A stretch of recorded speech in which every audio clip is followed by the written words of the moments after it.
నూతన సంవత్సర శుభాకాంక్షలు అండి. 2025వ సంవత్సరం ద్వాదశ రాశులు 2వ రాశి వృషభ రాశి వారి జ్యోతిష్యం, భూత భవిష్యత్తు, వర్ధమానం, చదువు, విద్య, ఉద్యోగం, వ్యాపారం ఎలా ఉందో, ఆలోచన శక్తి, మానసిక శక్తి, సంసారం, సంతానం, ఆలోచన, యోగం, బలం ఎట్లా ఉందో మన జానకిరామ్ని అడిగి చూద్దామండి. ప్రశ్న శాస్త్రంలా చూడు వృషభ రాశి వారి జాతక బలం ఎలా ఉంది జానకిరామ్ చూడు.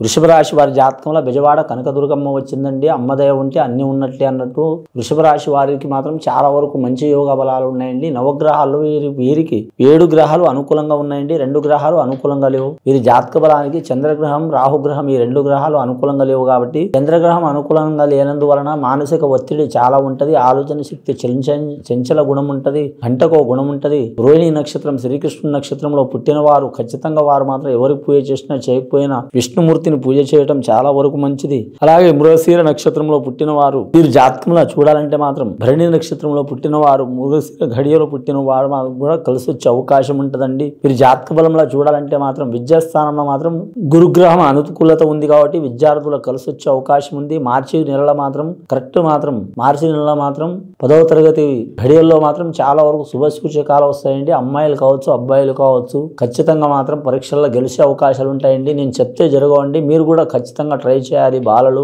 అలాగే పెద్దల మాట ప్రకారం నడవాలి. మీ టీచర్లు కావచ్చు, అలాగే మాత్రం పెద్దలు కావచ్చు, ఎవరైనా స్నేహితులు కావచ్చు, సన్నిహితులు కావచ్చు, వారి మూలంగా మీకు మేలు జరిగే అవకాశం ఉంది. కానీ మాత్రం కొన్ని ఇబ్బందులు వస్తాయి, వచ్చినా సరే విద్యలో కలిసి వస్తుంది. ఆ భయం భూగులు అనేది పోవాలంటే బాలలు మాత్రం విఘ్నేశ్వరుని ఆరాధన చేయటం, సరస్వతి మాత్రం పూజ చేయటం, లేదా ఆంజనేయ స్వామిని పూజ చేయటం, లేదా మాత్రం గాయత్రి దేవతని పూజ చేయటం, లేదా లలిత సహస్రనామాలు చదవటం, విష్ణు సహస్రనామం చదవటం, లేదా మామూలుగా పూజ చేయటం చాలా వరకు మంచిది. సరస్వతి కటాక్షం ఉంటది, లక్ష్మీ కటాక్షం కూడా ఉంటది. అలాగే వీరి జ్యోతిషంలో ఉద్యోగస్తులకైతే మాత్రం వారు ఏరే చోట్ల బదిలీ కావాలనుకునే వారికి తప్పకుండా బదిలీ అయ్యే అవకాశం ఉంటది. వివాహంలో ఏమైనా ఇబ్బందులు, చిక్కులు చికాకులు ఉన్న వారికి మాత్రం పటాపంచలు అయ్యే అవకాశం ఉంటదండి. కానీ వివాహం కాని కన్యలు కావచ్చు, స్త్రీలు కావచ్చు, లేదా వివాహం విడిపోయి 2వ వివాహం చేసుకోవాలనుకునే స్త్రీలు కావచ్చు, పురుషులు కావచ్చు, వారి కళ్యాణ బలం మంచిగా కలిసి రావాలంటే మాత్రం ఖచ్చితంగా వారు పార్వతీ పరమేశ్వరుని ఆరాధన చేయాలి. చాలా వరకు మంచిదండి, చాలా మంచి జరిగే అవకాశం ఉంది.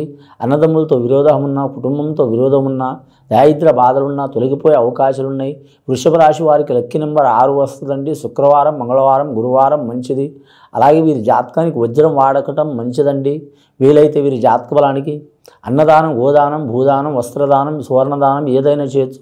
వీటిలో ఖచ్చితంగా మాత్రం గోమాత్రం పూజ చేయడం కూడా మంచిది. ఇది విని చూసి ఆచరించే వారికి మంచి ఫలితాలు కలుగుతాయండి. శుభం భూయాత్.